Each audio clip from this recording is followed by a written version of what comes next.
మున్సిపల్స్కి సంబంధించినటువంటి బిల్స్ విషయంలో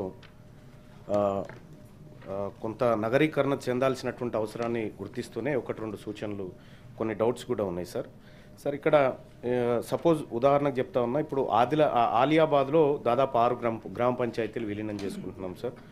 తర్వాత మూడుచింతలపల్లిలో ఒక 14 గ్రామాలు, ఎల్లంపేట మున్సిపల్లో ఒక 13 గ్రామాలు విలీనం చేసుకుంటున్నాం సార్. ఇక్కడ ఈ మున్సిపల్ చేసుకోవడం ద్వారా అక్కడ వార్డు సభ్యులు వస్తారు సార్.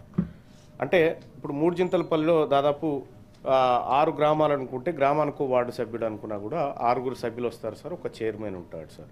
సో రాజకీయ అవకాశం అక్కడ వరకే ఉంటుంది సార్. కానీ ఇక్కడ దాదాపుగా ఈ గ్రామాలు ఈ ఓన్లీ మేడ్చల్లో ఇంపాక్ట్ అవుతున్నటువంటి ఒకసారి చూస్తే సార్ దాదాపుగా ఒక 250 వార్డులు సార్. 200 వార్డు మెంబర్ అంటే ఇది ఒక రాజకీయానికి మొదటి మెట్టుగా చూస్తాం సార్. 250 మంది దాదాపుగా సుమారుగా చెప్తున్నాను సార్, 250 మంది వార్డు సభ్యుల అవకాశాలు పోతున్నాయి సార్. అలాగే దాదాపుగా ఒక 20-30 మంది ఎంపీటీసీలు లేకుండా పోతా ఉన్నారు సార్. 30-40 మంది సర్పంచులు లేకుండా పోతా ఉన్నారు సార్. వీళ్ళు గ్రామీణ ప్రాంతంలో ఉంటే ఇప్పుడు సపోజ్ ఎస్టీలు ఉన్నారు సార్, ట్రైబ్స్ ఉన్నారు సార్, షెడ్యూల్ ట్రైబ్స్, వాళ్ళు జిహెచ్ఎంసీ పరిధిలో చాలా తక్కువ ఉంటారు సార్. సో మున్సిపల్ పరిధిలోకి వచ్చినప్పుడు వాళ్ళ అవకాశాలు తగ్గిపోతూ ఉంటాయి సార్. ఎందుకంటే మిగతా జనాభాతో కంపేర్ చేసినప్పుడు వాళ్ళ జనాభా తక్కువ ఉన్నప్పుడు వాళ్ళకి అవకాశాలు తక్కువగా ఉంటాయి.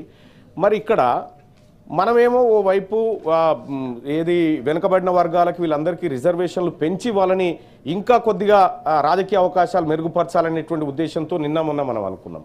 కానీ ఇక్కడ ఉన్నటువంటి అవకాశాలు పోయి అవకాశాలు పరిమితం అవుతా ఉన్నాయి. ఇప్పుడు మరి అక్కడ ఉన్నటువంటి వాళ్ళకి రావాల్సినటువంటి రిజర్వేషన్లు ఏవైతే సర్పంచులుగా ఒక 2 బీసీలకు వస్తుంది, ఒక ఎస్టీలకు వస్తుంది, ఒక ఎస్సీలకు వస్తుంది. కానీ ఇప్పుడు ఆ అవకాశం లేకుండా పోతుంది. కేవలం ఆ వార్డు సభ్యులు ఏమైనా రిజర్వ్ అయితే కొద్ది మందికి మాత్రమే అధ్యక్ష. సో తద్వారా ఈ మున్సిపాలిటీలో విలీనం చేస్తున్నటువంటి క్రమంలో ఈ ఎస్సీ ఎస్టీ బీసీలకు ఉండేటువంటి అవకాశాలు కోల్పోతున్నారనేది ఒక పాయింట్ సార్.